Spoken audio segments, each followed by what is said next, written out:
So one thing you have to know about me to understand this video is I don't do anything traditionally. Tonight there will be a best man speech and that'll be great and everything. However, I wanted to flip the script on the groomsmen and say why I picked each one of them. They have absolutely no idea this is happening, so they'll find out tonight what I'm saying about them just like you are. I don't have the luxury of picking like a brother, like a younger brother, an older brother to be my best man.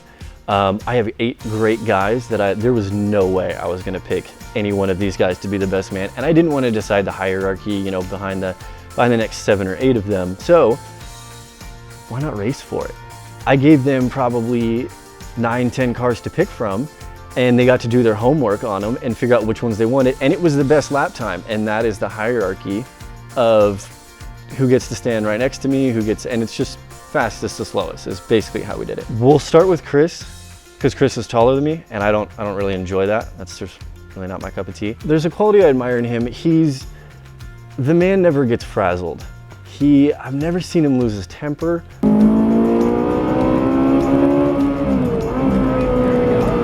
Chris came over one day and Giovanni had just bought a brand new dirt bike. It was a 250cc 2-stroke. It's a big bike. Chris had never ridden a dirt bike before.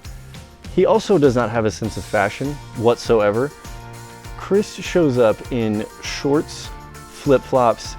I'm sure he's got some kind of spit cup and he's got just like a sleeveless shirt on. He is not fit to be riding a dirt bike whatsoever. No helmet, no nothing. So he gets on this bike, again, way too much bike for anybody learning what's going on. And he just looks at Vonnie and he's like, can I try?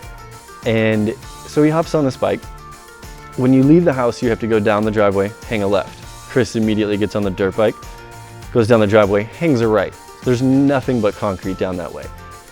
He whiskey throttles it, just completely gets in a complete panic mode, and you hear the familiar sound of crashing metal on pavement. And it sounded awful, and we all thought the worst. We're thinking blood, just everything. We get down there, and he stands up, nothing but smiles. The man had the time of his life. I would, of course, be in the ER, be so upset with myself for wrecking the bike. He had the time of his life. He was ready to go again. He had a really good time.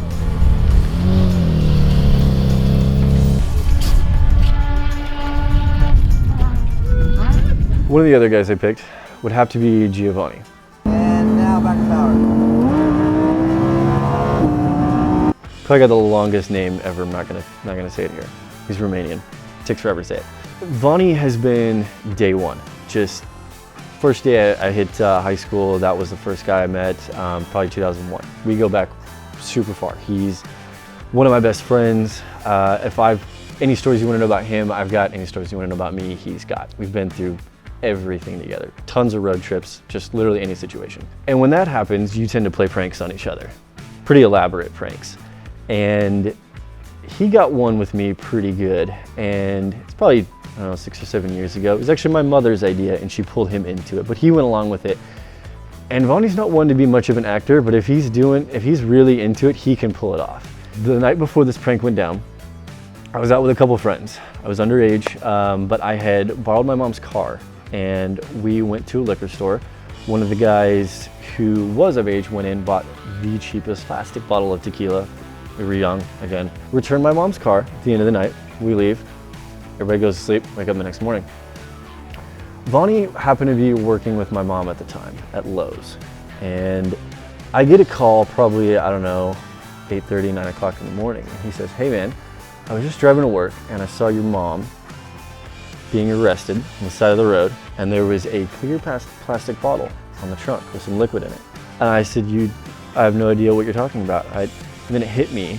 We forgot to take the bottle out of her car. So I immediately start panicking. I hang up the phone and I start waking everybody up in the house. And I'm like, hey, we've got to go get my mom. Like, I got to go bail her out of jail. I'm supposed to be getting a car.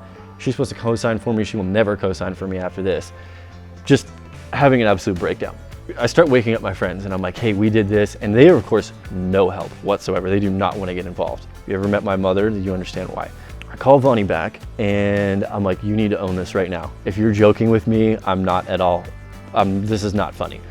And he sold it. I mean, he sold it to the moon and back. It was bravo. It was really well done. Turns out the story had never happened. My mom was driving to work the car that I had borrowed, and she hit the brakes, and a bottle comes and rolls up and hits her in the feet, and she realizes what's going on. She wants to get me back for it. So she lures Vonnie in and says we're gonna play a prank on him, and I bought it hook, line, and sinker. She never was in jail, nothing ever happened. She just wanted to play a prank on me. And she went even further by when I said I wanted the bottle back, she had filled it with water. You can't tell until you obviously drink it. So I had taken the bottle to another party and again, was further embarrassed when it was just water. She had just replaced it. All is well that ends well. My mom wasn't in jail. However, I did learn my lesson. So thank you, Mom and Vonnie. Appreciate that. So Sean Everett is another guy I picked.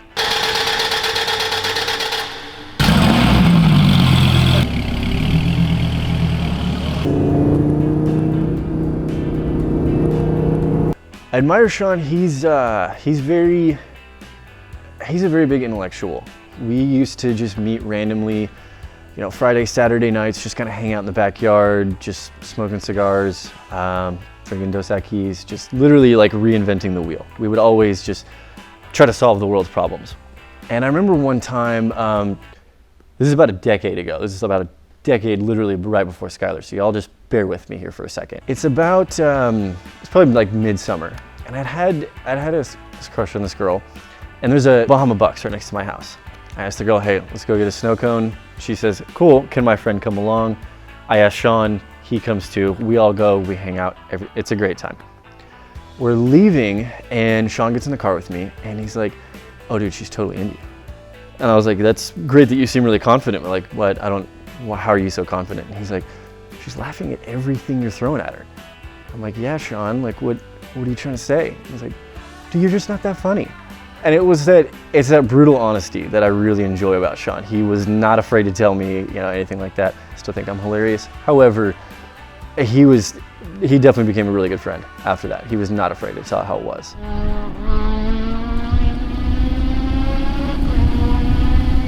Joel Kunze. Brake hard, real hard, real hard, brake hard, brake hard. Joel he has been there since day one for Skyler and I. He may as well be, he definitely helped facilitate Skyler and I by one of the relationships he had. And we're kind of forever in his and hers debt for that. He's a great guy. He's got the worst, probably the worst, best dad jokes there are, which I guess is true for any dad joke. But he's hilarious, and he's always been known to go with the flow. And the best example I can think of that is, he's a fellow car guy. Long time ago, we were in my car out in Louisville or somewhere, and we were doing what's called ghost riding the whip. And we had probably 3 or 4 people with us. And when you ghost ride the whip, you put the car in drive and you just let it idle, and it just rolls forward on a flat surface very slowly. And you crank the music up and everybody gets out and like kind of dances, and it just looks funny because the car is moving by itself and you're dancing. So we're out in a parking lot and crank the music. I hop out, Joel's right behind me, and he goes to get out of the car, and as he does, the wheel pinches his pant leg. And so obviously you can't move when that happens. It literally, as the car moved along, peeled him out of the back seat and then just pops up like nothing happened. It literally just pinned him, and he had to just sit there and kind of hold on for a second, and then just gets up and like just starts dancing and everything. But he's always been a good guy to have around. He's super intellectual. I can always bounce ideas off of him. You know, Skyler and I are ever in like, you know, a little tiff or whatever, he's the guy who I bounce ideas off of and make sure I'm not, you know, the one in the wrong, or if I'm not seeing things from a great perspective, he's the one who kind of really helps kind of clue me in on that. So you're a little smarter than everybody says you are, Joel.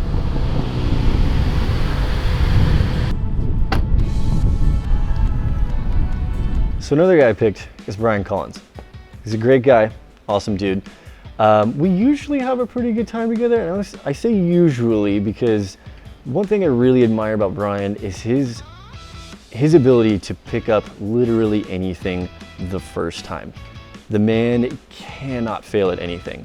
One of the first couple times I hung out with him, he hit me up to play football, and it was just gonna be like 2-hand touch, flag football out at some, you know, middle school field on a Sunday before the Cowboys game.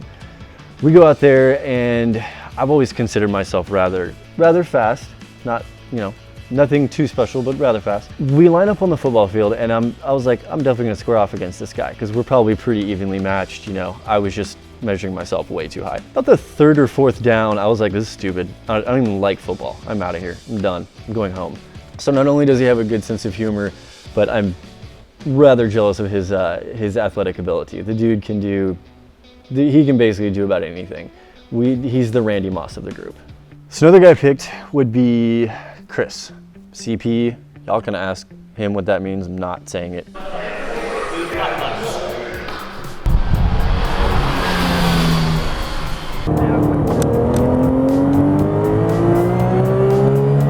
CP can literally put into any situation. He is a social butterfly and his humor knows no bounds whatsoever. He's classy about it, but he can disarm any situation with his humor. Man's hilarious. Keep in mind, we were really young when this happened. We were leaving Fry Street one night. One of us, not me, happened to be a little intoxicated, ends up getting in a fight in the parking lot with this guy who's riding his bike. And Vonnie says a few choice words to this gentleman who's on his bike. This man turns around, picks up his bike, and throws it at Vonnie. The second he throws that bike, CP steps back and says, Shazam, now it's getting good. And I mean, I'm clearly 0 to 100, and this CP just cannot be faced. He's just, you know, just hanging out. He's just having a good time. Cops come, fight gets broken up. We have to go back to the station, you know, write down our statement and everything. And I write down mine, everybody else writes down theirs. And they're reading it, and literally the cop gets to this part, and he's like, what is that word? What is going on here? And he's like, I said Shazam. And the cop just lost it. He thought it was the most hilarious thing. He ended up making copies for all of us so that we could take them home and, you know, frame them, put them up or whatever. But I really do enjoy that about CP. He can talk to anyone. I mean, the man's never met a stranger. He's super social butterfly, if you will.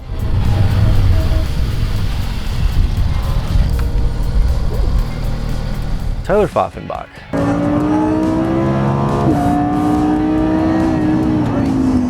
Tyler has been with us from the beginning. Super good guy to have around. Back in the day, we were always playing with RC cars and skateboards, you know, kind of scooting around and everything, just kind of carrying on. We would always hang out at his place. His family loved to have us out, obviously, just kind of, you know, cook out, grill burgers and everything. Always hanging out with them. Super good dude, just got married probably a few months ago. Tori, and one thing I really like about Tyler, that man has the most contagious laugh you have ever heard, and I really hope I can get this out of you tonight, Tyler. We were out at seeing 40-Year-Old Virgins, probably 7 or 8 of us, and we've kind of got, you know, half the road to ourselves in this packed theater. And there's a scene where Steve Carell kind of wakes up with a situation. He tries to go to the bathroom and everything, and he ends up peeing in his face. It's a hilarious scene, hilarious. We as an audience in the theater, we laugh, we move on to the next scene. The movie moves on to the next scene. Tyler has not moved on from this scene. He is laughing so hard, just this ridiculous belly laugh. People have stopped watching this movie and they are starting to laugh at Tyler, not with him, at him. Like, he's just carrying on, and it's just probably one of the most pure hilarious laughs. It's really funny. But again, him and Tori just got married. Probably it was in January. So congratulations to you guys, and we're looking forward to a big and bright future with them.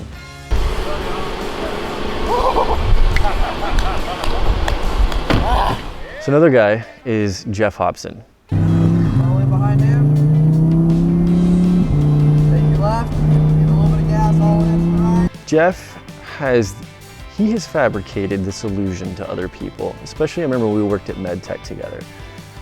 Everybody thought that Jeff was this kind of quiet, meek, kind of shy guy. He's not at all. He's known, at least to me, as an instigator. You'll be out having fun, kind of doing whatever you want, and kind of poke at you while you're having fun and everything and try to get you to do other things. And one day we're sitting around, kind of hanging out, and his famous saying is, I bet you won't.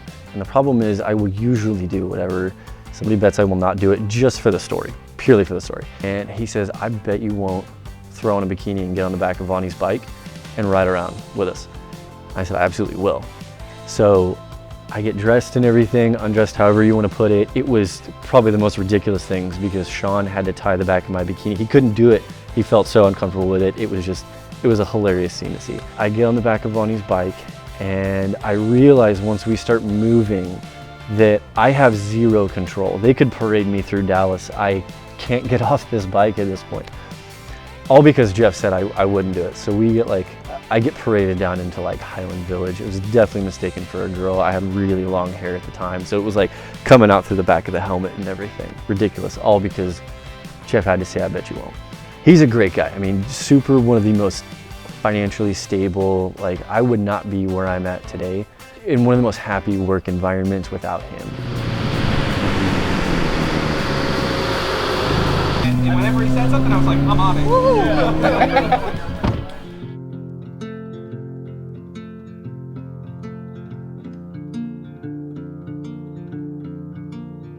Ryan's giving all the advice he can. Finish me the lap.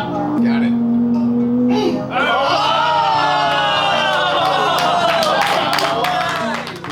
One of the last things I wanted to touch on is I'm super glad each and every one of you guys is in my life. You guys have been more of a motivating factor in my life than you could ever think possible. And one thing I want my kids to grow up with that I've noticed in my own parents was the family and friends that they kept around them, because you really are judged by the company you keep. And when my kids start to grow up, I want them to look at you guys and myself and understand how a man treats a woman and a woman treats a man. I mean, the relationships you guys have cultivated really help Skyler and I, and it's just been absolutely mind-blowing. And I've noticed the same thing in my parents, and you know, it's been fantastic having you guys around. So we do truly appreciate it, and thank you.